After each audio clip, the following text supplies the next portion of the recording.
आपल्याकडे बऱ्याच गोष्टी टाकाऊपासून टिकाऊ आपण बनवत राहतो. पण आम्ही काय करतो माहिती का, प्रत्येक जण देवाला पुजतं का, देवाला मानतात का, घरातून येताना दर्शन करतात.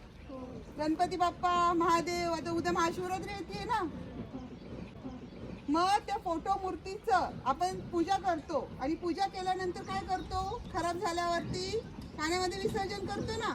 पण ते पाण्यामध्ये राहतात, तसेच राहतात ना, खराब होतात. काय आता हा बेंच आपण कशापासून बनवलाय माहिती का, गणपती बसवतात की नाही प्रत्येक जण घरात, साईबाबांच्या मूर्त्या घेऊन येतात कडक कडक कृष्णाच्या, त्या मूर्त्या आम्ही ब्रेक करून हा बेंच बनवलाय. आहे की नाही छान बेंच.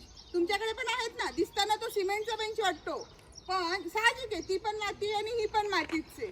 तर ह्याच्यामध्ये आपण काही गोष्टी मिक्स केल्या आहेत आणि त्यापासून आपण हा बेंच बनवलाय. चला आता आतमध्ये बघा, वस्त्र आहेत सगळे.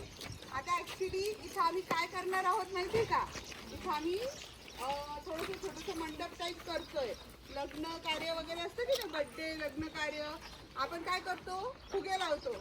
पण ते फुगे कसे असतात, प्रदूषण करतात ना फुगे. मग फुग्याऐवजी आपण असे वस्त्र लावू शकतो. कसं वाटतंय ते वस्त्र, म्हणजे इथून आपण फोटो काढू शकतो ना छान. म्हणजे ते वस्त्र पाण्यात जाऊन काय होणार आहे, कचराच होणार आहे, खराब होणार आहे, प्रदूषण होणार आहे त्याचं. तर आपण त्याचं रियूज करतो. चला